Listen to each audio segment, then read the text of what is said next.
bonjour à tous et merci d'être avec nous. Nous allons commencer tout à l'heure avec nos invités du jeudi. Je vais parler de Mouna Inoville, bonjour. Bien, bonjour. Et Soana Divario, bonjour. Bien, bonjour. Mouna la santé, nous faisons le point parce que Yukai Mouna pour deuxième fois. Yukai expliquer nous Yukai fait un bala.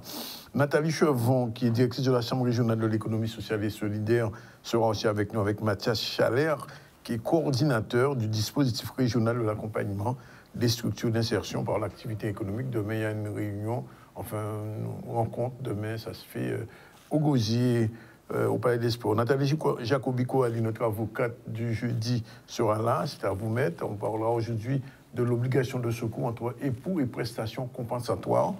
Vous saurez un petit peu plus. Gélina Fébinias, créatrice média faramineuse, sera avec nous aussi. On en parlera. Et puis on va terminer avec Sandy Kelly, qui viendra présenter sa chronique S2M. Sinon, l'actualité, c'est la semaine des métiers du transport. C'était au Pôle emploi. Sabine Pancassin était sur place. La fresque climat, Charles Coeffin, les étudiants, les élèves ont fait un véritable travail de réflexion là-dessus. Nous sommes allés voir sur place et on verra le reportage. Une expo photo sur les coupeurs de canne à Saint-Jean-de-Perse. Saint-Jean-de-Perse, bien sûr, il s'agit du musée à Pointe-à-Pitre. Grégory Lab, c'était sur place. On écoutera aussi l'interview de Jean Véron, c'est le directeur de la CGSS, puisque dans un communiqué sorti il y a quelques jours, l'UTS-UGTG annonce et demande un véritable accueil à la CGSS au service de la population, des appels à candidature donnant sa chance au niveau inférieur. Nous y reviendrons, puisque Jean Véron a tenté de répondre. Et puis, nous allons faire un petit tour à Paris, puisqu'il y a un ouvrage qui est sorti et qui rend hommage à un flûtiste très connu en Martinique. Il s'agit des jeunes Mouna. Et c'est l'écrivain Luc Larmin qui a présenté cet ouvrage-là devant la caméra et le micro de Maurice Cessé en direct de Paris. Voilà un peu ce qui fait le sommet. On vous remercie d'être avec nous. En tant longtemps, 8 décembre 1995, c'est une date que les ouvriers agricoles et les planteurs de canne du Nord Grande Terre n'ont pas oublié, c'est que sur l'usine de Grosse-Montagne fut la dernière unité sucrière de la région de la Basse-Terre, du Nord-Basse-Terre, le groupe industriel de Grosse-Montagne qui avait démarré au 19e siècle avec une distillerie à laquelle fut ajoutée une importante unité sucrière. Boya plus de 25 000 tonnes de canne par an, en produisant aussi les rhums de Charles Simonette. On se souvient de cette époque-là, la concurrence internationale et les difficultés des gestions provoquèrent la liquidation judiciaire, une cessation d'activité définitive en 1995. Et depuis lors, cette usine elle est abandonnée, le terrain aussi. Mais ça a été un lieu de longue lutte syndicale à l'époque de l'UTA, de l'UPG, on s'en souvient, de l'UGTG. Voilà. Bien, on va revenir comme tous les jeudis, en la coussante là, puisque Mouna là, il avait nos amis aussi, et bon, nous, on peut parler de Soana, et tous les décalés. Bon, nous, Mouna la coussante, bon, Mouna nous. Qu'ils ont tout ici, c'est ça. Mais oui, c'est ça, radis. Alors, Mouna, quand il y a ici maintenant ça, quand il passe demain? Ben, avant de nous parler de demain, nous allons parler de ça qui a fait jeudi jour et depuis quelques jours nous attaquer, même depuis plusieurs mois.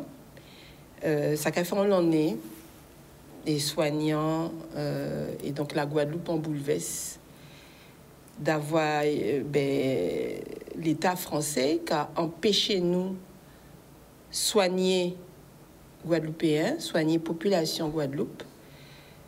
C'est très grave, ça a passé là. Des pis en pis preuves,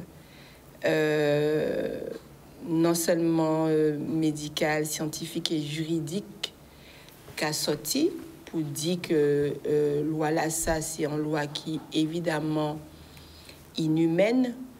Pas ni rien voir avec la santé, avec l'intérêt à la population et l'intérêt à un monde. Chaque monde, c'est un monde. Plusieurs Guadeloupéens qui ont mené combat là depuis plusieurs mois. Et les soignants font rempart par rapport à ces attaques-là que nous avons subies. Et ni plusieurs Guadeloupéens qui prennent conscience à ça depuis le départ et qui rentraient en l'arrêt à dignité Et nous avons bien vu que depuis quelques mois, il y a une idée attaque si attaque qui a fait dans un gens que nous pas qu'à comprendre, ou bien nous avons fait semblant pas comprendre. Ça a semblé des razzias, attraper moun comme ça, et ça a rappelé nous en l'habitant. Et hier, donc depuis des jours, voilà, d'autres moun qui étaient qu'à militer hein, pour liberté, dignité en nous, ben yo trappé, yo pas là, yo enfermé, yo en la geôle. Et ça grave. Donc nous qu'à continuer circuler en l'auto, nous qu'à continuer faire habiter en nous, mais les débitants qui pas normal qui a fait en Guadeloupe là, là qu'il est, il faut nous bien prendre conscience que si nous pas qu'à faire tête collée et si nous pas qu'à organiser nous, ça qu'est continuer. Voilà. Oui. Et c'est dans l'esprit là ça que nous t'avons ouvert à ces témoignages à des soignants qui a daté de quelques mois. Et ben, Soana, depuis le départ, il prend conscience de gravité à la situation nous en Guadeloupe et il a fait archivage. Et nous avons bien vu que l'archivage là, ben, il a servi pour... Et il est un documentaliste. C'est un documentaliste. Et c'est très très important parce que nous-mêmes en nous capons la carte, nous capons mémoire en nous et c'est important de rouvrir à ça qui fait, ça qui dit. Et c'est important pour nous-mêmes, qui c'est des grands mondes, mais c'est plus important encore pour les petits mondes en nous, qui bisent fondation, qui bisent racine. Quand elle a dit, ni des graines qu'il a, et il faut nous arroser. Et donc, archivage que Soana Devario a fait là, c'est un arrosage. Alors avant, on va Soana la parole, c'est juste pour dire des timorations, bah, il a voix l'UTS, l'UNAS, UGTG sorti, où là, il a dit que le syndicat là a porté force et soutien pour camarade Didier Divron, puisque la répression qui mettait la capacité depuis des jours pour service qui déroge, le syndicat là a manifesté et il a créé une grande assemblée samedi 10, après-demain, c'est qu'à 8h du matin, la pointe devant Bicla. C'était une information dans 5 minutes pour dire qu'il n'y a pas d'accord avec le dictateur, l'État. Il a dit qu'il y a la guerre, nous avons dit aussi pas manier syndicaliste, pour dire syndicaliste, pas criminel. C'est des petits paroles là, ça, on pense faut débattre la voix, ça quand même. Mais c'est même bité, nous avons parlé de même bité là. Oui, oui. À part aux affaires syndicalistes, rien qui syndicaliste, c'est des affaires à liberté, dignité à Guadeloupéen. Et justement, si nous arrêtons en seule vision et à dans le clan, effectivement, on y a un paquet de Guadeloupéens qui peut sentir concernés. C'est, par exemple, les autres qui prient à pas des gens qui forcément syndiqués, exactement. Donc, c'est de toute façon, pitié à pitié, organisation à Guadeloupéen qui a touché, et qu'à l'on soit à côté de la Guadeloupéen qui a venu là, il peut toucher. À partir du moment où qu'a mettez au bout, tout qu'a dressé pour dire non, eh ben il peut venir chercher. Donc ça c'est encore une fois c'est une alerte qui est très fort qu'on y a déjà fait pour les grands frères. Faut pas nous oublier ni des manières pour agir pour la justice. Normalement l'État là pour protéger. Donc, il y a des manières de procéder et nous avons l'impression qu'il y a des manières spécifiques pour procéder pour nous. Absolument. Donc, il ne faut pas nous perdre ça aussi, faire les constats. Et tout ça, c'est des attaques. C'est des attaques à la dignité et à la liberté, ni en droit, ni pas en problème, ni droit. Mais justement, droit là, il faut pratiquer en tout sens. Et nous bien placés soignants pour savoir que droit là touché. C'est le droit de la médecine, le droit de la santé publique, la déontologie médicale, tout ça, ça a attaqué. Donc, si yo attaqué nous, à pas des côtés qui pas sacrés, qui pas des côtés où là où fait des serments, qui peut attaquer. Absolument. Voilà, donc, faut nous bien conscients à ça qui a passé là. Il faut nous protéger Timoun en nous, et c'est pour ça que demain, nous qui aussi continuer mener des outils filés pour ces timona pour y venir Gaïa pour yo comprendre qui moun yo yé, pour yo savent porter en manœuvre pour un monde qui a tombé devant à yo. Parce que Timoun, ça peut arriver qu'un Timoun ni à porter manœuvre pour papa et maman, grand-mère, grand-père. Et faut nous gagner. Faut nous gagner et ça a commencé avec ces Timoun en nous. Alors avant ça, nous tenions en film de archivage, c'est ça? Exactement. Alors c'est vrai que pour archivage, c'est faire en sorte que mémoire était. Donc ni des gens ni des gens qui ont filmé, ni des gens qui ont enregistré témoignages à moun, ni des gens qui ont fait photo, ni voilà, tout ça c'est nécessaire parce que d'avoir après nous pas oublié que tout bitin qu'a vinn yon de l'autre telle façon que nous pas ni temps ni réfléchir ni poser. Donc faut bitin la vinn yon si l'autre et donc on a commencé avec le conseil scientifique assis à IS Radio en novembre l'année passée. Et là, on voit Denis Deloumou faire grève de la FEA. On dit non, rien à faire, il faut trouver un moyen à apporter Pierre en moi aussi, à apporter Tic Gandiri en moi aussi. Et donc là, on a commencé à faire en web radio, quand on a fait radio depuis les années 90. D'ailleurs, c'est Tibouin Fota aussi. Ah bon, c'est pas ton ouais. Oui, Tibouin aussi. C'est Tibouin grâce à aussi. Et donc, vous avez...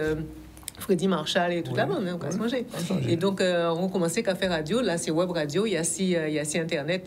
En tout cas, assez des plateformes qui pas censurées. Parce que ni des plateformes qui pas aimé nous encore. Oui, on va couper tout le bitin. Voilà. Et donc, depuis audio bitin, alors que point il y a six sites à la haute autorité de santé. Mais il y a dit, non, l'information n'est pas correcte. On dit, mais c'est les autres qui ont dit. Enfin, voilà. Et donc, on prend petit micro en moi et moi, il fait l'entour à toutes les piquets de grève, à toutes les mounes, les Guadeloupéens qui vivent l'autre bord aussi, qui vivent au Portugal, qui vivent en Suède, qui vivent... ni Guadeloupéens, tout partout, on ne peut pas imaginer. Et donc, nous fait des petits micro-trottoirs, on dit, qui gens qui comprennent ça et qui passé là, qui gens qui voient que ça bout puisque tout ça a commencé fouiller bouton là.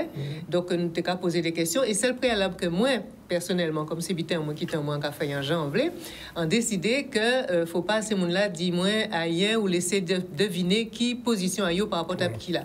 Parce que comme nous avons une espèce de vie pied pour tête, le secret médical pas existé encore. Donc, moi, là, en fait émission là, en cas demander ces gens-là, faire en sorte pour en pas connaître, en veut pas savoir quand on décide pourquoi. Mais malgré ça, il y a des gens qui quand même disent oui, mais on prend premier là, oui, mais on prend deuxième. Alors, on a coupé le montage, puisque c'est à pas gérer là ça. Bon. Et on a eu l'occasion d'aller à la clinique choisie. À l'entrée à Bougosier et fait un micro-trottoir avec les gens qui étaient là et qui justement alors il y a dit suspendu, mais moi, quand crié ça condamné à mort, quelque part. Et donc, c'est une des reportages. Nyon Loen, nous a 104, 105. Tout ça? Oui, ça va rouler. Ah, on va rouler. Et ni ça encore fin monter. Non, et puis ni des gens qui ont crié, qui ont dit, mais on a mis Guadeloupéens qui arrêtent au Portugal, faut mi téléphone à crier, mi à si télégramme, nous peut faire ça. Bon, on y, voilà. Ah, mais ça bon, ça bon. Et donc, on va proposer. Faut continuer. Tout le temps, vous dites qu'à permettre, oui, on va continuer. Et peut-être vous, enfin, bon, nous que voyez ça après. Et donc, enfin, on dit extrait un témoignage qui bouleverse mon lot parmi tous les témoignages qu'on fait avec des gens qui étaient à travailler à la clinique choisie. Donc, on fait un petit montage qu'on a proposé aux autres de côté. Donc, écoutez, regardez. Ben, faisons ça qu'au début, là, nous commençons, au début, nous t'applaudis. Et donc, de l'applaudissement, quelques temps après, il dit nous marche. Et nous moi senti comme si dirait, ça a diminué, ça a du jour au lendemain, parce que là, on passait de l'applaudissement à marche, nous avons un sacré coup en tête. Nous suspendus, donc ils mettent encore dans le coup en nous et ils disent nous qu'on savoir là, nous qu'on attendre pour le jour même qu'on a ces records là. Moi, c'est qu'on s'en vive. En cas vivre ça très mal parce que nous pas fait rien. Nous pas fait rien pour faute professionnelle. Et je dis chou, nous pas savons de seul coup nous trouvons nous au bord de la rue sans nous faire rien. Moi quand vivre ça très très mal. Et on a vu ça comme souffrance parce qu'on a trouvé son injustice. On est justice, on est justice. Moi, 26 ans quand on a choisi. On n'a pas fait pour faute professionnelle. Et je dis, jour, pour me trouver mal dans ça, par rapport à cause d'un piqui, à cause d'une loi du sécoute, une loi scélérate, en cas de pèse pour moi, l'enquête difficile.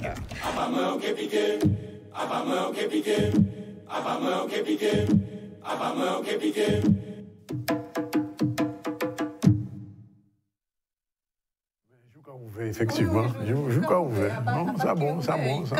Oui, je crois ouvert, c'est un bon travail qu'on fait là et ça nécessaire parce que si vous voulez, ni des médias qui pas fait ça qu'il faut, pas fait tout ça qu'il faut. Peut-être qu'il n'y a pas de droit. Pas ça, c'est pas de droit, mais en tant que journaliste, on ne doit pas lire. Excusez-moi, Danick, mais là, on utilise mon petit ou bien on utilise mon café études à l'étranger. Quoi? Ça t'y boit. Faut faire attention à ça, on va dire ça, on va faire. C'est qu'à dire qu'on va faire ça, donc on ne peut pas dire. On va connaître bien ça. Depuis qu'on a commencé à faire journaliste, on va genre freiner moi. Si on a dit, depuis un certain temps, on a dit là, qu'il y a dans ça, progrès à peu près moins, on a dit. Et sans ni choquer pour mon ni violenter pour moi, mais comment c'est que l'information sont un droit naturel pour la résistance. Justement, on va parler d'information, on va faire une petite parenthèse rapidement. On y aussi on module, alors donc ça c'était parti à causer en nous, mais il y a un petit module, non, c'est nouvelle tab zip. Ouais. Et en fait, c'est revu de près en moins. Et Adam, on a metté, on a parlé avec tout le monde qui attend pour dire sans comprendre, sans pas comprendre, ça qui énerve moins, ça que on pas comprendre, ou bien on lit, on dit mais qu'est-ce que ça veut dire, et on a posé des questions, on pas comprendre, bon voilà. Et en fait, nouvelle tab zip, c'est des bulletins qu'on apprend à les sites officiels.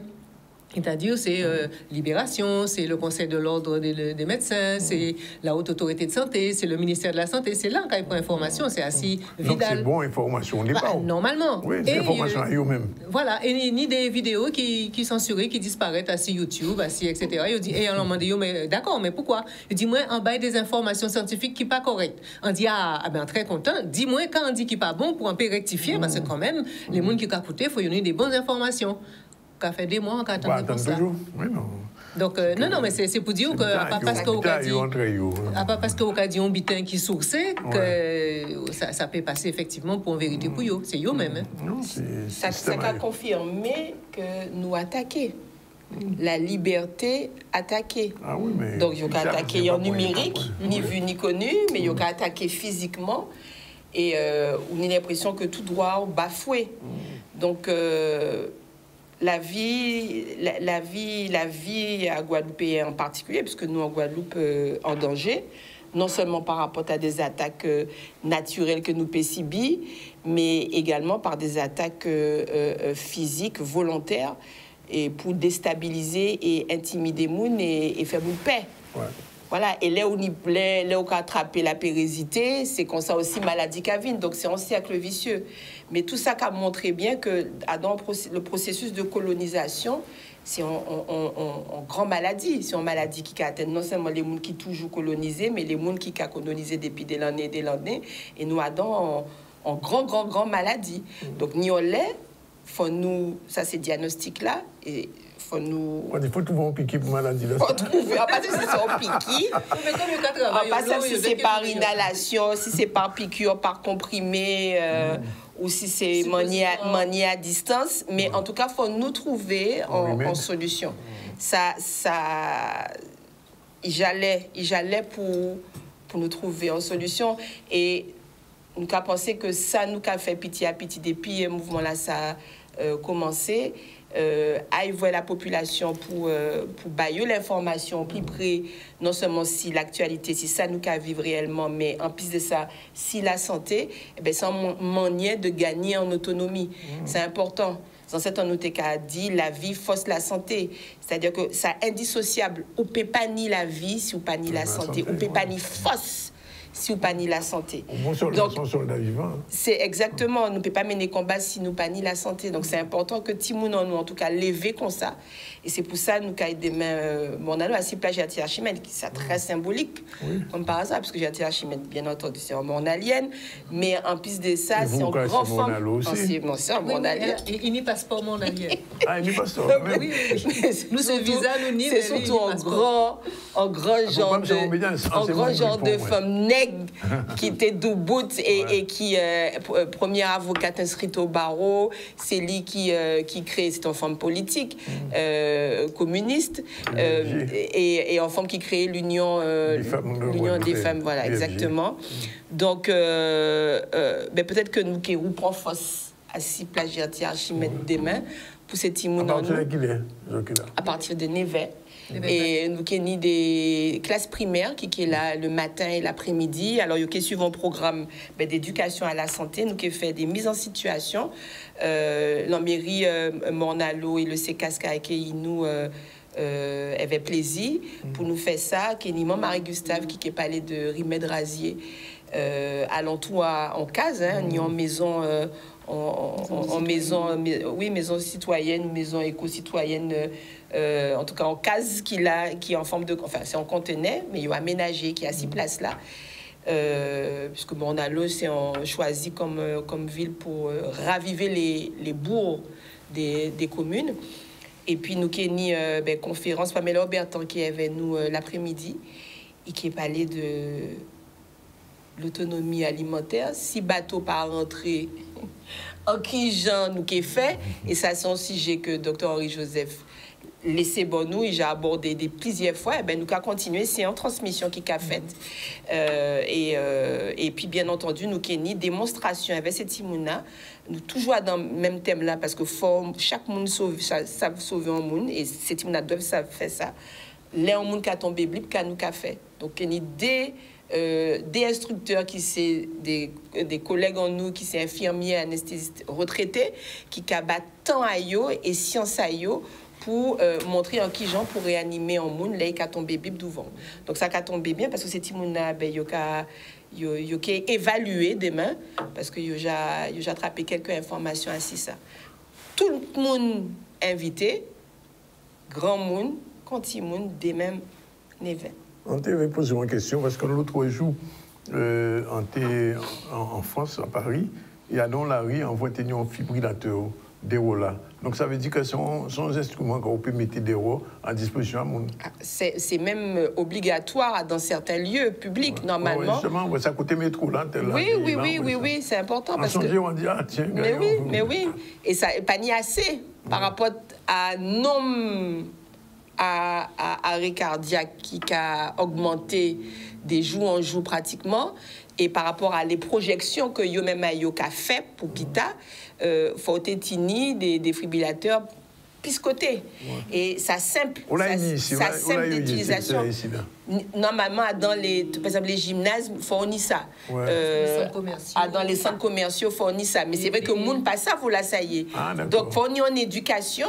Justement, il faut les rentrer en côté. Si vous n'avez pas qu'à montrer, mais vous, il faut savoir, les rentrer dans le côté public. Premier bitin pour demander, c'est assigner en défibrillateur là, et puis garder aussi les portes de sortie qu'a trouvé parce que tout ça, c'est ça la prévention. Les lieux de spectacle aussi, les côtés lieux de spectacle, voilà.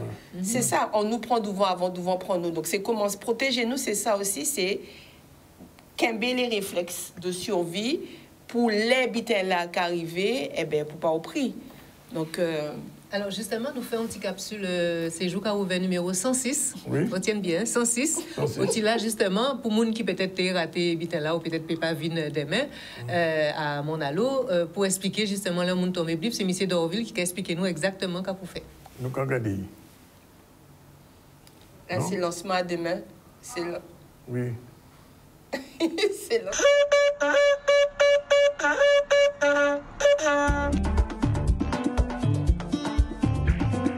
Parole fap, on fois.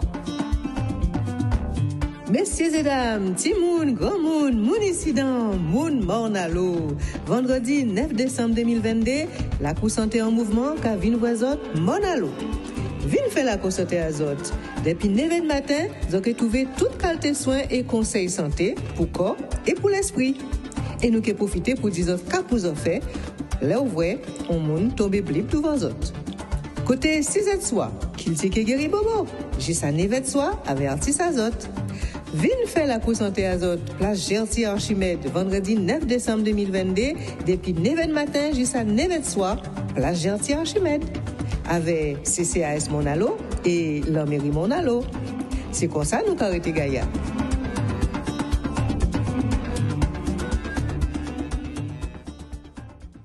Il dit rendez-vous là, donc j'ai pris pour demain. Pour demain. Ouais. Et c'est le dernier mois on a l'eau là, mais qu'il y a un troisième mois on a l'eau. Qu'il y a un troisième mois on a l'eau. Ok, mais obligé. Mais ni d'autres villes en Guadeloupe, mais on a. Pas ni un qui mais on a l'eau. Nous passer 3 fois Rivière des Pins. Oui. Nous passer 3 fois Guayab. Oui. Nous passer 2 fois Capestin. Bon, Oui. donc, non, minimum 3 fois Monalo quand même. Quand même.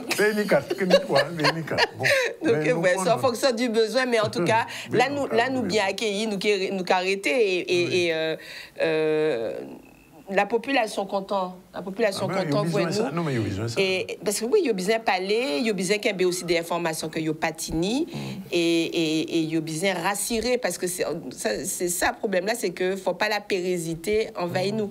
Et tout ça qui a fait là à présent, c'est pour ça, c'est pour intimider les gens, c'est pour créer un stress et nous savons que ce stress là qui a provoqué maladie. Ouais. Voilà, donc nous avons un solide. Nous avons lagué lumière, nous avons dit merci encore pour tous les combattants, les guerriers qui au front, parce que le combat là, c'est plusieurs manières, c'est au front et puis c'est aussi en bas feuille, en bas bois, et l'essentiel c'est que nous caillons dans la même direction. Merci encore, Vigny Azot, merci Swana, pour petit Radio Swana là, son Radio Swana, que crier comme ça, et Mouna aussi. Jordan, nous n'y t'envoie premier sujet là, Pôle emploi vers Sabine, nous n'y t'envoie ça? Oui. Semaine des métiers du transport, parce que la question du transport, c'est une question sensible ici, parce que on dit souvent qu'il y a beaucoup d'accidents. Il y a beaucoup d'accidents parce que tout le monde est obligé d'utiliser son véhicule pour se déplacer. Et plus le monde casse ses vieilles voitures, plus il y a accident, même si on doit faire attention. Et donc, tu as une réflexion à ça, en calculage. Sabine, pas quand c'est là, nous avons regardé. Alors, dans le cadre de la Semaine nationale transport et logistique, nous avons mis en place aussi une série d'opérations et nous avons mis en place un programme avec un point d'orgue aujourd'hui, avec un job dating qui réunit une dizaine d'employeurs, une centaine de demandeurs d'emploi qui ont des compétences dans le secteur afin que les deux puissent se rencontrer et que les demandeurs d'emploi puissent repartir avec, si possible, des emplois à la clé. Nous avons également, dans le cadre de cette manifestation et de cette journée en particulier, signé une convention avec la STEP, qui est un organisme, donc une structure de transport qui regroupe plusieurs enseignes. Et cette convention, afin de pouvoir travailler durablement sur le secteur, notamment en termes de prospective, en termes de perspective, en termes de métiers de demain, afin de pouvoir aussi mettre en place des formations adéquates. Et nous avons aussi le privilège d'avoir un certain nombre donc, de représentants de cette société qui sont venus échanger avec les demandeurs d'emploi autour de leur métier. Donc, au niveau de la maintenance, au niveau de la conduite de bus, au niveau de la régulation. Et ils ont pu effectivement partager leur expérience et indiquer aux demandeurs d'emploi les parcours qu'ils ont eux-mêmes suivis afin d'intégrer l'entreprise. Donc nous sommes aujourd'hui ici dans le cadre de la semaine du transport et cette manifestation nous a permis de montrer la diversité des métiers du transport. Donc nous ne faisons pas la logistique, mais nous sommes exploitants. Donc nous exploitons les réseaux Carulis, le réseau également du Nord Grande Terre, mais les métiers sont vraiment variés et riches. C'est-à-dire que en dehors du conducteur que nous voyons et qui est l'image de l'entreprise, nous avons aussi des métiers tels que, comme l'a dit M. Plumasso, la maintenance des bus, mais aussi la partie technique avec des techniciens de maintenance pour la partie informatique, pour la partie billettique. Nous avons également des métiers supports, que ce soit des assistants administratifs, des comptables, dans les ressources humaines, mais également des exploitants, donc des personnes qui vont être en support pour que tout le système puisse fonctionner. Donc le partenariat est aussi entériné aujourd'hui afin de permettre aux demandeurs d'emploi guadeloupéens de pouvoir connaître les métiers du transport. Et donc cette convention va également permettre de développer les métiers du transport au sein de nos territoires. Et dans un instant, donc, la suite du ZCL, on va recevoir dans un instant, je vous l'ai dit, Nathalie Chevron. Ensuite, Nathalie Jacob-Corly, deux Nathalie aujourd'hui. Gérina Fembia, si on va terminer avec Sandy Kelly, qui est déjà pratiquement dans les studios. À tout à l'heure.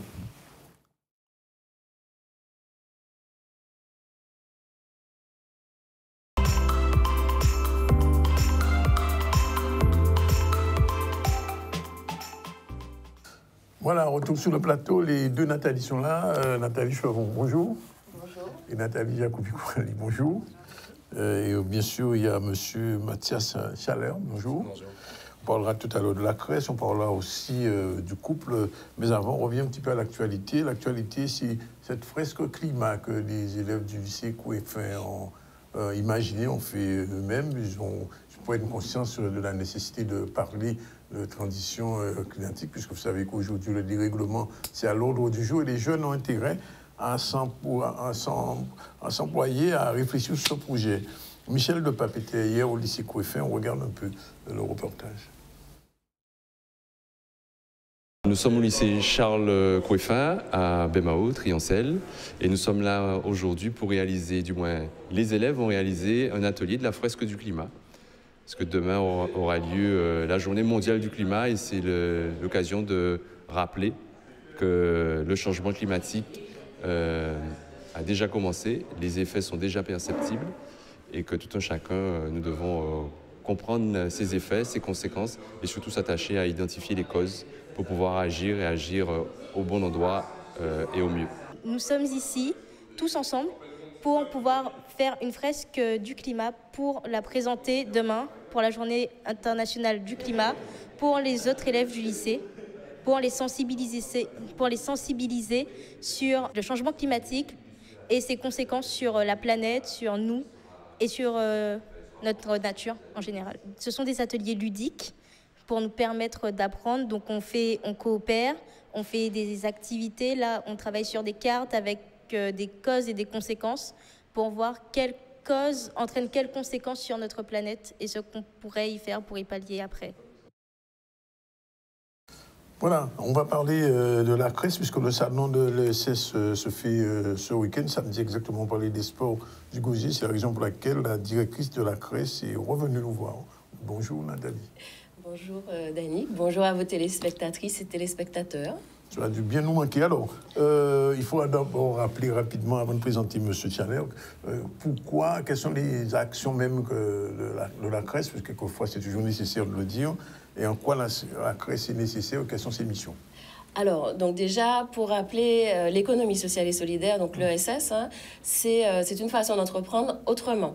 Donc, quand on se lance dans l'économie sociale et solidaire, on a une façon de gérer son entreprise, un but qu'on donne à son entreprise, donc une utilité sociale qu'on donne à son entreprise, une façon aussi d'investir et de réinvestir ses bénéfices, tout ça en plaçant l'humain au cœur de l'activité. Donc l'ESS, voilà, c'est une façon d'entreprendre différemment en plaçant l'humain au cœur de l'activité et plutôt que la recherche de profit à tout prix.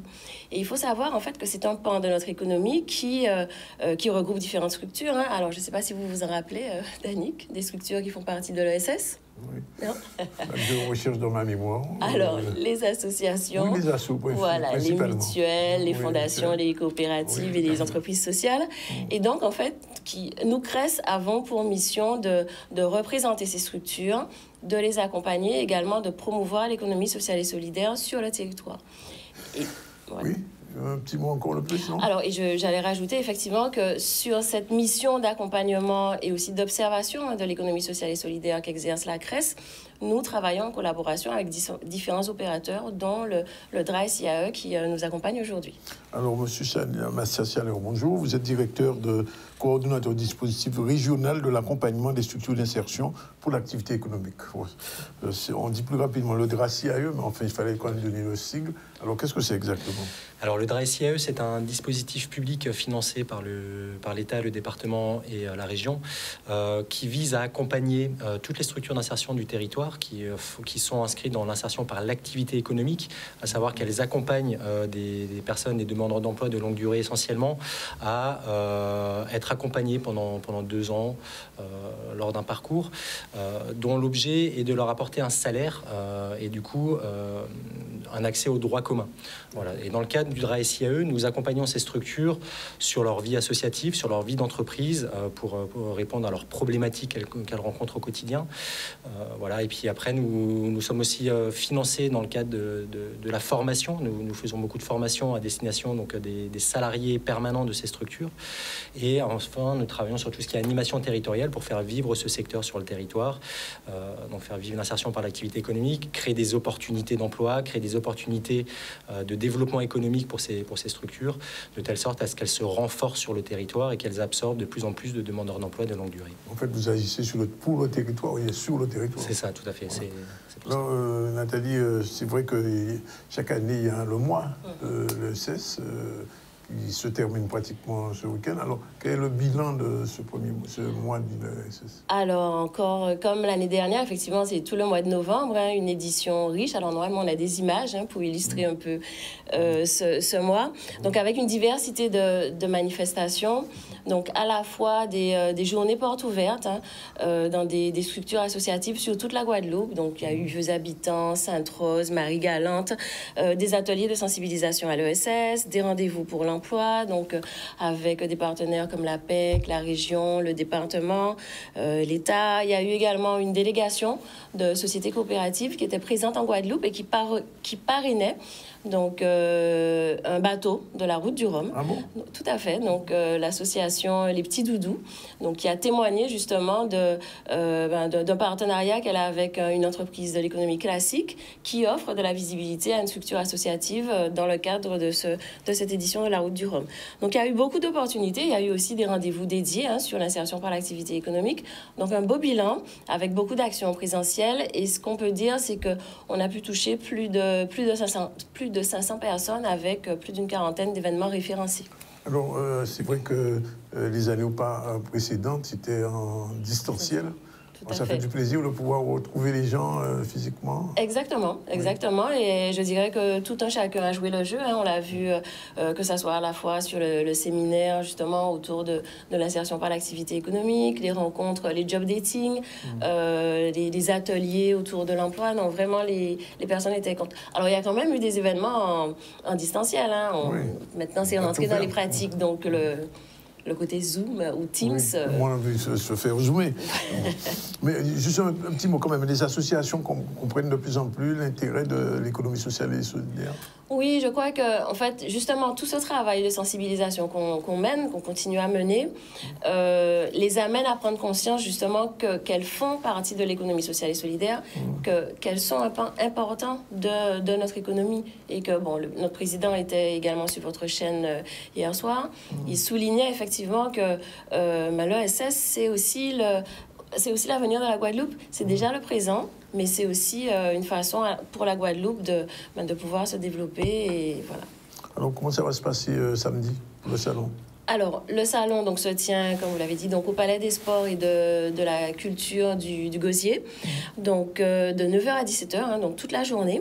Et donc, il a été organisé pour montrer à la fois la diversité des secteurs d'activité dans lesquels interviennent les structures de l'ESS, et puis également pour montrer à travers plus d'une soixantaine d'initiatives locales comment les entreprises et les structures de l'économie sociale et solidaire créent de l'emploi et de la richesse sur notre territoire. Donc, on va retrouver des activités autour du recyclage, du réemploi, de la vente de produits agricoles ou transformés, des services à la personne, etc. D'accord. Et M. Chalère, quand les gens viendront au salon, qu'est-ce qu'ils pourront trouver? Alors, voilà, sur le salon, comme le dit Nathalie, l'ESS, c'est pas que l'aide sociale. L'ESS, c'est tout un pan de l'économie. Donc, ils vont pouvoir retrouver des associations, des coopératives qui agissent sur toutes les filières d'activité qu'on retrouve. Voilà, donc c'est de montrer qu'il y a ces personnes et qui s'engagent au quotidien dans un but de bien commun qui irrigue vraiment tous les secteurs d'activité. Ils vont aussi retrouver tout le réseau de partenariats, parce qu'il y a un réseau fort de partenaires aujourd'hui et d'opérateurs de l'accompagnement qui soutiennent tous les projets dans l'économie sociale et solidaire.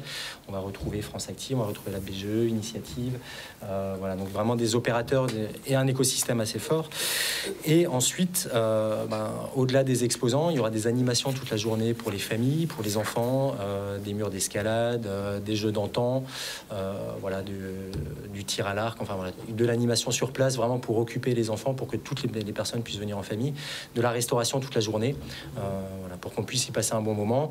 On a également souhaité diffuser le match de foot qui sera à 15h en direct, de telle sorte à ce que les personnes qui souhaitent aussi rencontrer les opérateurs puissent regarder le match en même temps.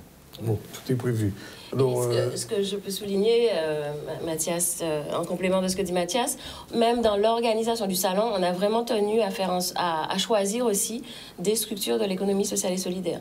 Donc la restauration aussi est assurée par des structures de l'ESS. Les restaurants qu'on voyait régulièrement dans l'émission. Les habituels de restaurants, oui, on a eu l'occasion de voir dans votre émission, vos chroniques, des restaurants, mais ça, je me souviens. Il y aura Chantincère et l'Accessible, qui sont deux restaurants solidaires. Des restaurants solidaires, oui. Et même des coiffeurs, même aussi. Exactement. Bon. Alors, je ne sais pas si on a tout dit, mais enfin, les gens qui nous regardent, parce que c'est samedi, qu'est-ce qu'on peut faire pour venir au salon? Alors déjà, il faut savoir que l'entrée est gratuite, donc de 9h à 17h.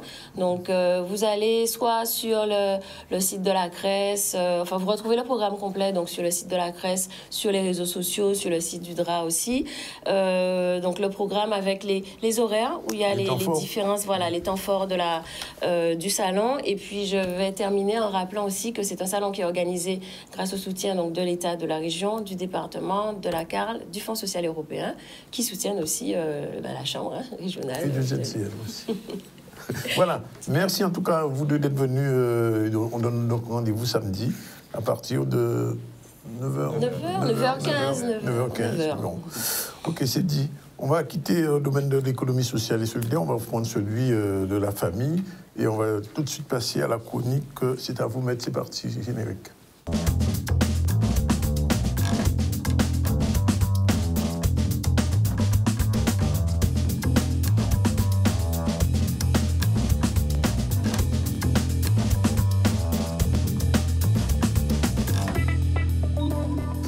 Nathalie, bonjour. Bonjour. Alors, aujourd'hui, on va parler de l'obligation de secours entre époux. Qu'est-ce que c'est exactement? Et la prestation compensatoire. Comment? On va parler de l'obligation de secours entre époux et de la prestation compensatoire. L'obligation, oui. Alors, qu'est-ce que ça donne exactement? Alors, donc, le mariage va faire naître des obligations entre les époux. Donc, qu'est-ce que l'obligation de secours? C'est une aide matérielle due à son époux, à son épouse, en raison pour assurer sa subsistance. Donc, il faut savoir que c'est l'article 212 du Code civil qui a prévu cette obligation. Qu'est-ce que dit cet article? Il dit que les époux se doivent mutuellement respect, fidélité, secours et assistance. Et comment on fait pour solliciter cette aide? Alors, il faudra saisir le juge aux affaires familiales afin de solliciter cette pension alimentaire. C'est une obligation, c'est même pas une aide, c'est une obligation. Non, c'est une obligation, l'obligation de secours, tout à fait. Et le devoir de secours peut être seulement demandé dans le cadre d'une procédure de divorce ou à un autre niveau? Pas du tout. En fait, cette obligation existe dès lors que les époux sont mariés. Donc, ce qui veut dire que même si les époux vivent ensemble ou séparément, on peut faire la demande. Donc, on peut la demander dès lors qu'on est marié, cette obligation. Et quelles sont les conditions qui sont retenues? Alors, comment le juge va apprécier la demande? Donc, il va vérifier effectivement que l'époux ou l'épouse qui en demande est dans une situation de précarité. Donc, il faudra qu'elle justifie de ses ressources et charges, et elle va également vérifier la situation économique de l'époux à qui on fait la demande, à savoir effectivement est-ce qu'il est en capacité de répondre à cette demande au titre du devoir de secours. Par exemple, si on a des époux qui sont tous les deux au RSA, ça peut être compliqué effectivement de demander une obligation au titre du devoir de secours parce qu'ils sont tous les deux dans une situation de précarité. Bon, et si l'époux, vraiment, il a les moyens, mais il ne verse pas... Non, mais il faut savoir qu'il faut faire la demande au juge d'affaires familiales. En fait, ce qui se passe dans les faits, admettons, parce que c'est une obligation qui existe que lorsqu'on est marié. Donc, ça veut dire que, concrètement, si le couple y vit ensemble, l'autre époux qui voit que l'épouse ou l'époux est dans une situation financière plus précaire, naturellement, il peut lui donner de l'argent. Mais lorsque ce n'est pas le cas, on pourra saisir le juge d'affaires familiales pour faire cette demande.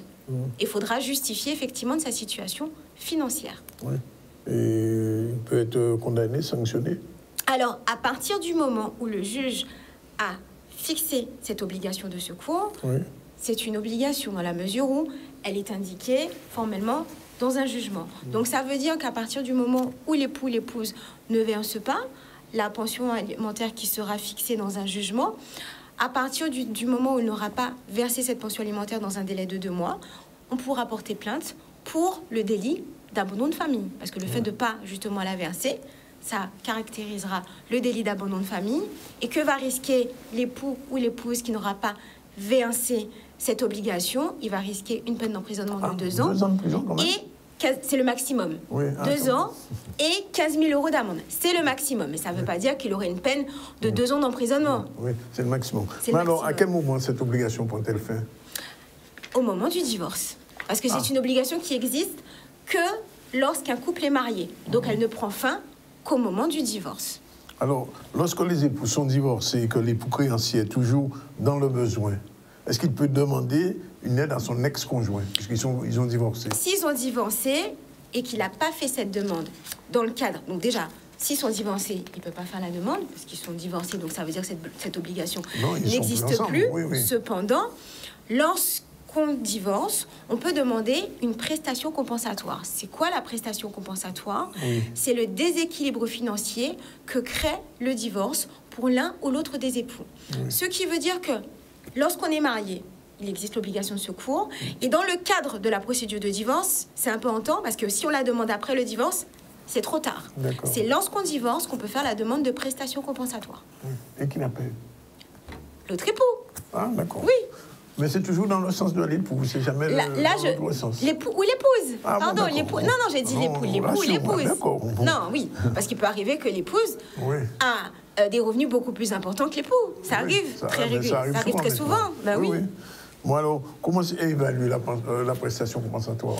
Alors, la prestation compensatoire va être évaluée à partir de différents critères. Donc, on va regarder la durée du mariage, l'âge des époux, la situation, bien entendu, financière des deux époux. Ben oui, parce que si on demande une prestation compensatoire, il faut que l'autre époux ait la capacité financière de la payer. D'accord. Ensuite, on va regarder également les choix qui ont été faits pendant le mariage, à savoir, admettons, si le couple avait décidé que l'épouse ou l'époux reste mère ou père au foyer, pour que l'autre épouse ou époux puisse continuer son ascension professionnelle. Tous ces éléments, on va les prendre en compte pour effectivement évaluer la prestation compensatoire.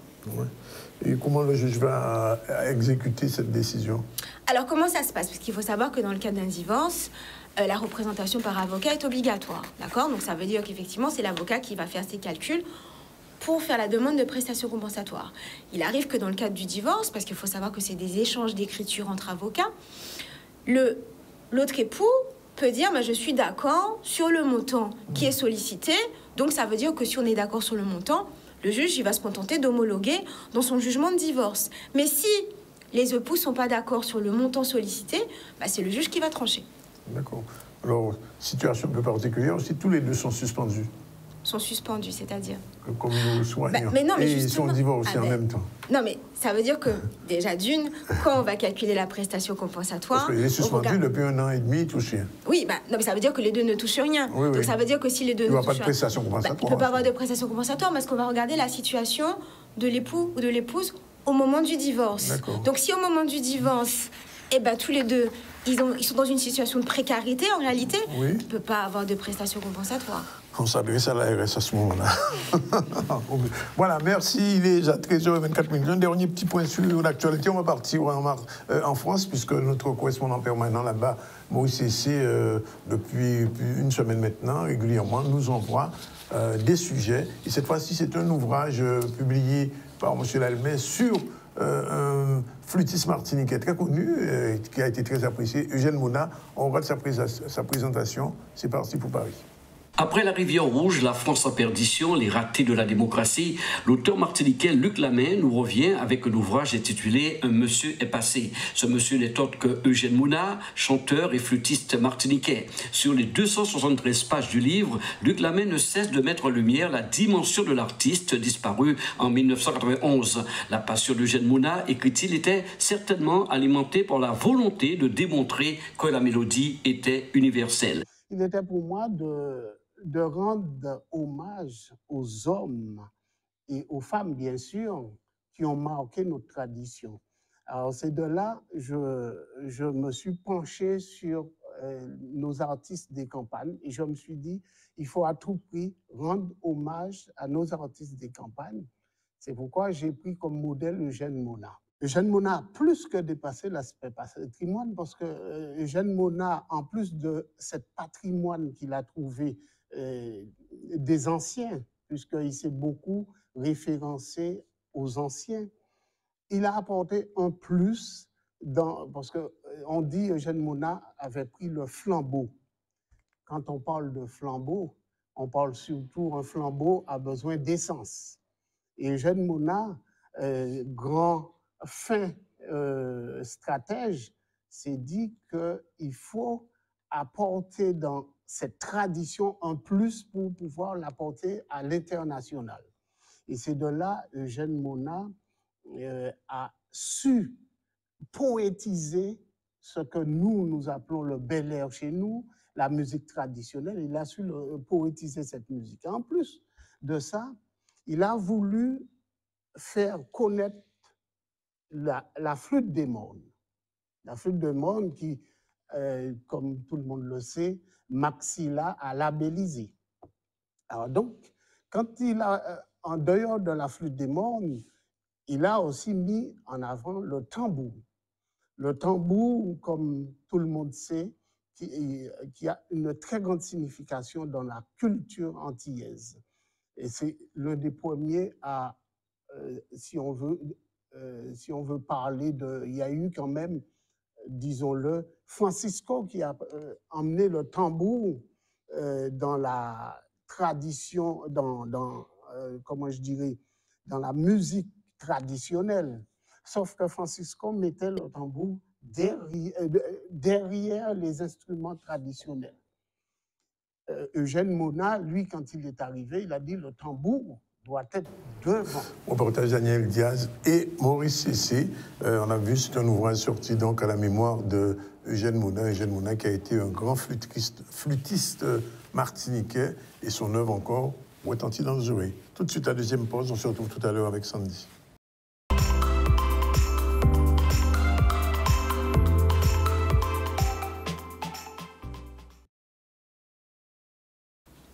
Voilà, nous sommes dans le dernier plateau du ZTL News de ce jeudi 8 décembre et on va recevoir 3 femmes.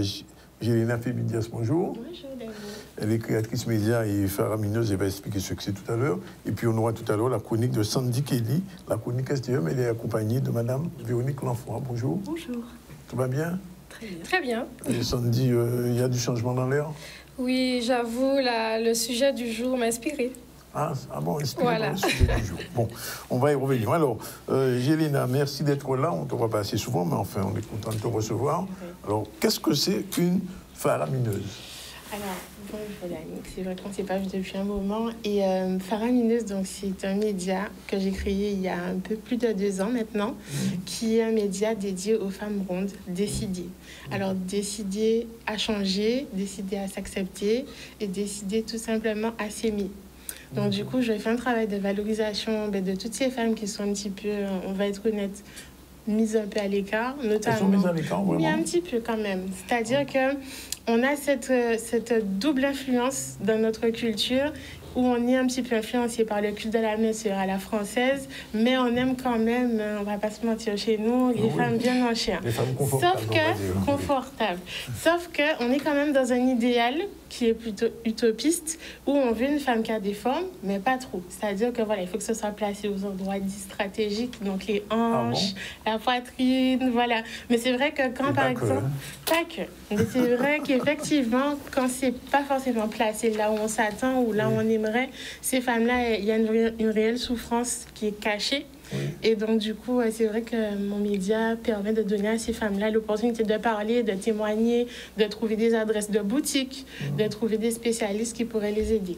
Mais pourtant, Gélina, je remarque quand même que dans la rue, les femmes, comme tu dis, qui sont importantes physiquement, elles s'affichent normalement, elles portent des shorts, portent des vêtements près du corps, sans complexe. C'est vrai qu'il y en a de plus en plus, mais ça ne veut pas forcément dire qu'elles sont à l'aise. Ah bon? Ouais, ma grande surprise. On porte un short quand même, on n'est pas à l'aise. Oui, c'est vrai. C'est vrai, mais au fond, il y a quand même des choses qui sont quand même pas faciles au quotidien. Enfin, disons quand même, il y a un petit progrès quand même. Oui, il y a beaucoup de progrès et je suis contente d'y participer parce que c'est vrai que On s'en rend pas compte, mais de voir que les personnes nous disent c'est grâce à toi. Si par exemple je mets un short, il y a une dame qui m'a dit ça pour aller à la plage, par exemple. Mais c'est vrai que c'est pas parce qu'on voit une femme, effectivement comme ça, qui s'assume, soi-disant, par rapport au short, que derrière, elle est pas malheureuse. Ou quand elle se regarde, il y a des femmes qui pleurent hein, quand elles se regardent dans le miroir. Il y a le regard de l'autre et puis son propre regard. Exactement. Oui. Exactement. Alors, il faut développer l'estime de soi à ce moment-là. Tout à fait. Donc, du coup, c'est ça qu'on s'attelle à faire, en fait, sur Faraminus. D'accord. Alors, il va y avoir une manifestation, j'imagine, quelque chose? Oui. Alors, dimanche, on a une grande manifestation pour clôturer l'année. Et on permet justement, à travers un vide dressing... Alors, je vais faire un mauvais jeu de mots. Hein. Tu me connais déjà. Alors, c'est une grande manifestation ou une grosse manifestation? Une grande manifestation. Non, mais c'est vrai que c'est un concept sur lequel je travaille depuis un moment. Oui, c'est un vide dressing, mais pas comme les autres. C'est-à-dire que je voulais vraiment créer un événement et un espace où il y aurait plusieurs boutiques qui ont joué le jeu, et je les remercie d'ailleurs, pour permettre aux femmes de trouver des vêtements pour les fêtes, parce que moi-même étant dans le cas, je ne vous cache pas que c'est un budget. C'est compliqué? C'est compliqué. C'est du sur-mesure, pratiquement? Pas spécialement, mais en grande surface, c'est pas possible pour une femme comme moi de s'habiller. Enfin, je veux dire, s'habiller pour être fashion, c'est compliqué. Ah bon? Il faut impérativement aller dans les boutiques spécialisées. Il y en a quand même en Guadeloupe? Il y en a beaucoup. D'ailleurs, j'invite toutes celles qui nous suivent et celles qui nous regardent aujourd'hui à venir, puisqu'effectivement, on met en avant les boutiques comme Queens à Jarry, des boutiques comme Essie Boutique, CBO, il y en a pas mal qu'on ne connaît pas qui seront là et qui permettront aux clientes d'avoir des réductions. Et mon vide dressing aussi, c'est-à-dire que les vêtements que je ne porte plus, trop petits, etc., seront disponibles à prix toute concurrence, et des vendeuses, donc des particuliers, me confient leurs vêtements pour les revendre. D'accord. Un vide dressing, plus size. Exactement. Donc, c'est le plus size, c'est quoi? Il n'y a plus ni de XXL, ni rien du tout, c'est au-delà? En fait, c'est une manière plus, je trouve, politiquement correcte de dire grande taille. Parce que c'est vrai. Alors, je te pose la question à toi. Comment tu vis ta situation? Est-ce qu'aujourd'hui, tu te sens à l'aise, sans problème? Ou bien est-ce que tu es malheureuse? Tu me connais, Dani. Oui. Tu me connais. Alors, c'est vrai que j'ai accompli ce travail personnel, parce que c'était pas gagné. Hein, je sors un peu de loin.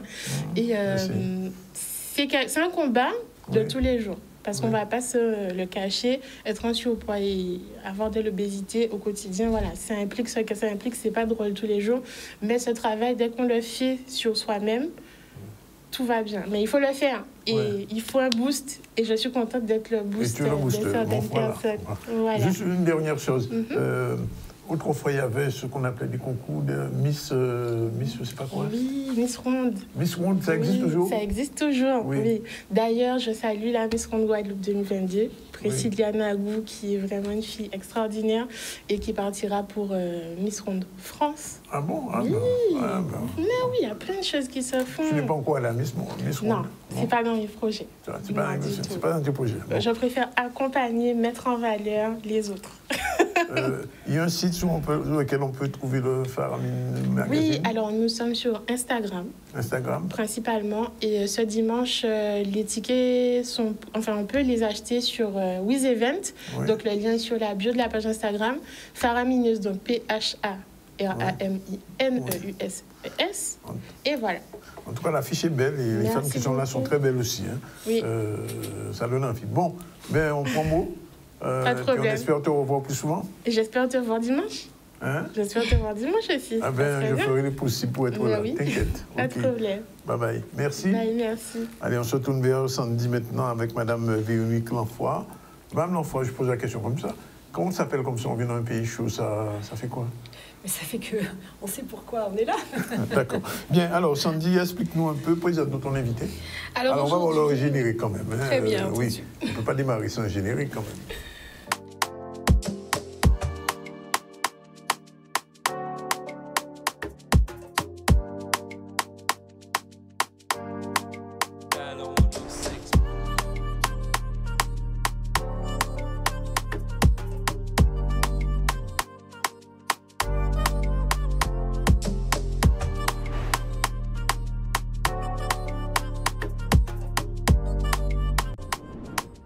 Purchase your track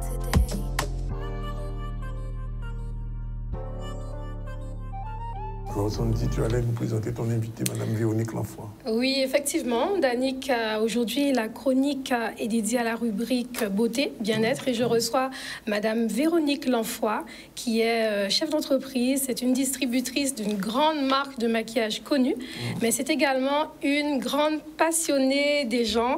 Je la présente ainsi puisque c'est vraiment le cas. Et aujourd'hui, elle va nous parler de sa deuxième fonction et de nouveaux concepts qui prend naissance maintenant, ici, dans la chronique S2M. Elle le nomme 2 minutes 30 de bonheur. Elle va nous en parler, justement. Ah, on vous écoute. Bonjour. Alors, on chronomètre les 2 minutes 30 de bonheur. 2 minutes 30 de bonheur. Oui. Merci en tout cas de me donner la possibilité de m'exprimer sur un sujet que j'aime beaucoup. Je suis chef d'entreprise depuis 37 ans. Et je vis en Guadeloupe depuis 30 ans avec beaucoup de bonheur. Et je suis passionnée par tout ce qui permet d'aller mieux au quotidien. Donc c'est vaste et le but de la chronique 2 minutes 30 de bonheur, c'est justement de parler de toutes ces petites choses qui permettent d'aller mieux dans sa vie, au quotidien. D'accord. Justement, Véronique, quels seront les sujets qui seront abordés dans ces podcasts ? Alors, il y aura beaucoup de sujets qui vont tenir justement dans ce que j'exprimais, le fait d'aller mieux au quotidien et de trouver des petites solutions qui permettent d'améliorer sa qualité de vie. Au fur et à mesure, donc on changera de sujet à chaque podcast et on va vraiment trouver des univers très éclectiques. Il y a des choses, on entend des bruits, mais on faut... Des bruits de couloir. Oui. Véronique, qu'est-ce que tu peux nous en dire plus ? Oui, en fait, ce qui s'est passé, c'est que Sandy, ayant aussi dans son activité une activité d'accompagnement, ça nous a beaucoup rapprochés et ça a donné lieu à de longues discussions. C'est vrai. Et du coup, des discussions. On en est arrivé à l'idée du podcast. De 2 minutes 30 de bonheur. Voilà. Voilà. Est-ce que tu peux nous parler, Véronique, de ton parcours, de tes différentes expériences, mes formations? C'est super important. Est-ce que tu peux nous en parler? Alors oui, moi je suis un petit peu comme tout le monde. Je suis chef d'entreprise active, je suis aussi maman et je suis aussi curieuse. Et du coup, j'ai eu affaire, comme beaucoup de gens, à des difficultés personnelles. Et souvent, quand on a des difficultés personnelles, on cherche des solutions. Et quand on est curieux et acharné, on trouve des solutions. Et quand on trouve des solutions, on a envie de les partager. Et c'est ce qui fait la deuxième partie de mon activité qui s'adresse plus facilement à tous les gens qui traversent des moments difficiles. Pour le lancement, Danick, on a le thème, vraiment un thème, et pas des moindres. Hein, le thème, c'est l'amour. C'est l'amour. Voilà. C'est parti. Alors, je vais vous raconter une petite histoire qui m'a, moi, beaucoup émue. Ça se passe dans une université aux États-Unis et au service néonat de l'université, il y a, le centre hospitalier de leur université, il y a un service où on a des grands prématurés, de très grands prématurés. Et les progrès technologiques permettent de maintenir ces grands prématurés avec toutes les constantes physiologiques qui leur permettent de survivre. Mais on se rend compte que malgré tous les soins apportés à ces grands prématurés, ils ne grandissent pas pendant toute la période où ils sont en couveuse, comme on dit. Et partout, comme ils ont leur système neurologique est très fragile, il y a écrit partout sur ces petites couveuses ne pas toucher, ne pas toucher, ne pas toucher, justement pour éviter de trop perturber leur système neurologique. Et sauf que, évidemment, ça embête beaucoup le corps médical que les enfants ne grandissent pas pendant le séjour, mais quand on les rend à leurs parents, tout va mieux. C'est-à-dire qu'ils reprennent leur croissance normalement. Et un jour, le hasard fait que le professeur qui suit l'unité se rend compte que dans le service, il y a certains enfants qui, eux, continuent de grandir. Donc, il y a une enquête qui est menée et on se rend compte que la jeune femme, tous les bébés qui continuent de grandir sont gérés par la même infirmière qui fait la nuit et qui s'occupe de ces bébés-là la nuit. Donc on convoque la jeune femme en lui demandant qu'est-ce qu'elle fait donc à ces pauvres enfants. Et elle avoue que les pleurs déchirants des bébés la remuent tellement qu'elle n'a pas pu s'empêcher de passer la main dans les couveuses et de caresser tout doucement le dos de ses enfants. Et là, on fait une découverte majeure qui nous a été rapportée par David Servan-Schreiber, qui est un homme à qui on doit beaucoup au niveau de la sincérité, de la qualité de recherche et de l'honnêteté. Et c'est David qui a rendu cette histoire publique en disant il a fallu un accident de parcours dans un service néonat pour se rendre compte de ce que savent toutes les mamans du monde, c'est qu'il faut prendre un enfant contre soi quand il va pas bien et que le contact physique permet de grandir. Véronique, c'est pas un cas isolé, cette histoire. Est-ce qu'elle a été vérifiée? Alors, elle a été vérifiée par le professeur Schoenberg qui dirigeait le service en laboratoire sur des rats après. Et on s'est rendu compte qu'en faisant de l'eau, les bébés rats qui n'avaient pas de contact physique cessaient de grandir. C'est-à-dire qu'il y a un procédé physiologique qui empêche l'hormone de croissance de s'exprimer. Et donc, la croissance s'arrête, alors que les autres bébés rats que l'on continue à caresser sur le dos, eux, ont une croissance normale. Et puis, il y a d'autres histoires, puisqu'il y a une autre histoire aussi assez merveilleuse, qui est l'histoire de deux jumelles qui sont nées à Hambourg dans les années 2005 de mémoire. Et ces deux jumelles, une des deux est fragile, elle a le cœur malade. Donc, il y a un véritable problème qui préoccupe beaucoup le corps médical. Et plus le temps passe, et moins on arrive à maintenir les constantes de cet enfant qu'on pense ne pas pouvoir sauver. Jusqu'au jour où une infirmière a l'idée de prendre la deuxième jumelle et de la mettre dans la même couveuse. La deuxième jumelle se colle à sa sœur, et là, le miracle se produit. La petite fille reprend des forces et est sauvée. Et a maintenant 16 ans. Elles ont 16 ans maintenant, toutes les deux. Magnifique. Justement, je vais vous inviter à visionner l'histoire de Lily et Madeleine, et ensuite on revient avec Véronique. Le contact de la peau a changé la vie de notre famille. Aujourd'hui, ce geste est moins facile à partager, et pourtant, il y a quelques années, il nous a sauvés. Voici notre histoire. Ma sœur jumelle et moi sommes nés il y a 16 ans. Avec 9 semaines d'avance. Le cœur de ma sœur n'était pas complètement formé. Elle ne pouvait pas respirer par elle-même. Mes parents étaient désespérés. Les docteurs ne savaient plus quoi faire. Elle devenait de plus en plus faible et tout espoir semblait perdu.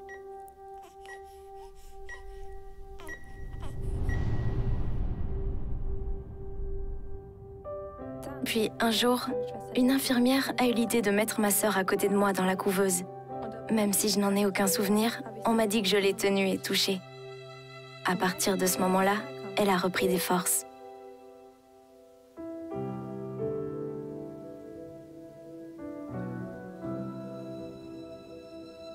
C'est le contact peau à peau avec ma sœur qui m'a sauvée.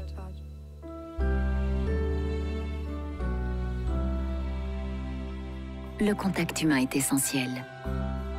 Aujourd'hui, Lily et Madeleine ont 16 ans. Leur début prématuré dans la vie n'est plus qu'un souvenir. Elles sont toujours inséparables.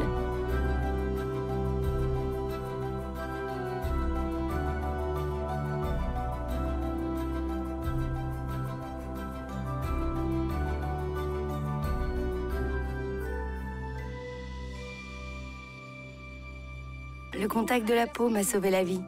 C'est pourquoi nous soutenons l'initiative de Nivea pour les bébés prématurés. Nivea, le contact humain. Véronique, quel est le rapport, selon toi, entre ces deux histoires et le thème du podcast? Eh bien, le thème de l'amour, c'est justement ça qui est essentiel. C'est écouter son cœur. C'est l'histoire de deux femmes qui, finalement, parce qu'elles ont écouté leur cœur de maman, ont sauvé la vie d'enfants. Donc, je pense qu'au quotidien, il ne faut pas oublier d'écouter notre cœur. Et puis, de toucher les gens qu'on aime et de se faire des gros câlins, parce que c'est très important. C'est sûr. Justement, donc, les bienfaits physiques et psychologiques du contact humain, Danick, sont scientifiquement prouvés aujourd'hui. Voilà, donc alors que 7 personnes sur 10 considèrent que ce n'est pas forcément essentiel à cause de nos modes de vie qui sont actifs, l'essor technologique. Aujourd'hui, on constate que le contact humain, c'est super important. Voilà. C'est la leçon qu'il faut en tirer.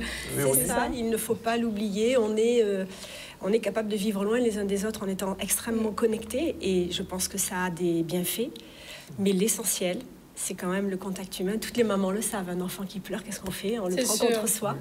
Une personne âgée qui n'est pas bien, on la prend contre elle. Donc, voilà, c'était la leçon de tout ça, c'est de continuer. J'ai envie de vous dire, Véronique, que les mesures qui ont été prises pendant le Covid, c'est vraiment... Ah, on y venait. Si vous me permettez de m'exprimer là-dessus, je vais dire que ça a fait des dégâts. Il y a particulièrement beaucoup de familles qui ont souffert de ne pas pouvoir dire au revoir à des personnes qui sont parties. Et puis, il y a beaucoup de personnes âgées qui ont été tellement désespérées de ne plus avoir de contact du tout avec leurs proches qu'elles se sont laissées mourir. Il ne faut pas se voiler la face. Bien. Ben, merci pour merci Véronique ce podcast d'amour.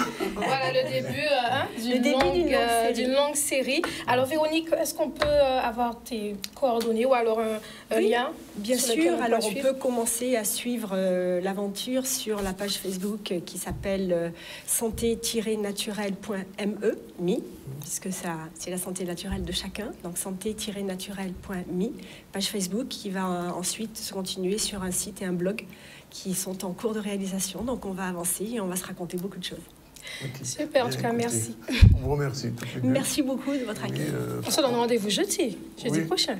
Oui, voilà. Bien sûr. On rappelle donc la manifestation dimanche. Dimanche, de 10h30 à 16h. 10h30 à 16h. Bien. On revient à l'actualité très rapidement avec l'interview du directeur général de la Sécurité sociale, M. Jean Sevon. Pourquoi? Parce que dans un communiqué de presse, le syndicat UGTG UNAS dénonce avec force la répression exercée contre son camarade, mais surtout dit il souhaite un véritable accueil à la CGSS au service de la population. Alors aussi des appels à candidature donnant la chance au niveau inférieur, la création de parcours professionnels pour accéder au niveau 4 contre la baisse du personnel à la CGSS. Et donc pour cela, bien sûr, il y a une manifestation dimanche. On écoute une première réaction du directeur de la Sécurité sociale qui viendra ici bientôt sur le plateau pour s'expliquer sur cette question. Regarde. Nous avons une action très importante, très forte pour être plus proche de nos usagers. Donc nous tâchons d'être à peu près partout sur le territoire, parfois de façon facile, parfois de façon un peu plus compliquée, parce que nous avons des sujets en termes d'équipement immobilier, avec des travaux à mener pour pouvoir rénover nos sites d'accueil pour qu'ils soient à la hauteur de nos ambitions. Nous souhaitons avoir des accueils proches, des accueils modernes, et performants pour que les assurés, nos usagers, soient tous satisfaits de la réponse qu'on peut leur apporter. C'est un sujet que nous avons en débat continuellement avec les syndicats. J'ai d'ailleurs demain une réunion avec eux pour évoquer le sujet de la politique d'accueil, qui est un sujet qui relève de la politique du conseil d'administration. Les axes de la politique d'accueil de la CGSS ont été fixés par le conseil d'administration et nous mettons en œuvre toutes ces orientations pour que, encore une fois, nos usagers soient satisfaits du service qui leur est rendu. Il faut mettre combien de temps à peu près pour tout ça? C'est un travail sur plusieurs années, parce que, comme je le disais, nous avons des locaux à refaire, à reconstruire. Nous avons un partenariat avec la mairie du Moule pour racheter notre site, pour le rénover complètement. Donc ça, c'est un travail qui prendra plusieurs mois, voire années. Plusieurs mois, et donc il viendra, donc je vous l'ai dit, après les vacances de Noël, pour nous parler réellement des travaux qui sont en cours à la CGSS. Alors je rappelle, puisqu'on est à la fin du ZCL qu'on a reçu en début, comme tous les jeudis, Mouna Hydroville qui était aujourd'hui avec Soana Desvarieux, la Cousanté qui donne rendez-vous à Morne-à-l'Eau vendredi. Ensuite, nous avons reçu Nathalie Chevon, qui est la directrice de la CRES, puisqu'il y a le Salon de l'économie sociale et solidaire qui se fait ce week-end au Palais des Sports de Gauzet, samedi 10 à partir de 9h, l'entrée gratuite. Nathalie Jacobi-Coadi va nous parler du rapport dans les couples sur la question financière, question qui est souvent délicate. Notre avocate nous a fait le point sur cette question.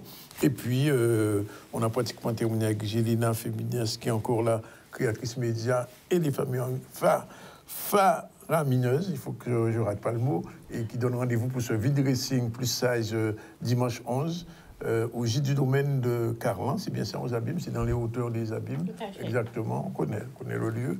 Et bien sûr, avec Sandy qui est venue avec son invité Véronique Lanfoy, on a parlé de 6 minutes de bonheur et du bien-être. 2 minutes 30 de bonheur. Oui. C'est du contact humain qui est nécessaire et qui fait du bien. Alors, sinon, l'actualité, c'était Pôle emploi, semaine des métiers du transport. On en a parlé avec Sabine Francassin, la fresque climat au lycée Charles Coueffin. On a fait un petit focus là-dessus. L'expo photo, c'est coupeur de cadre. On n'a pas eu le temps, mais ce sera pour la prochaine fois. On est allé rencontrer Luc Lamet, l'auteur qui a présenté un ouvrage sur Monsieur Eugène Mouna, un roman, non pas un roman, un hommage à Eugène Mouna, pardon.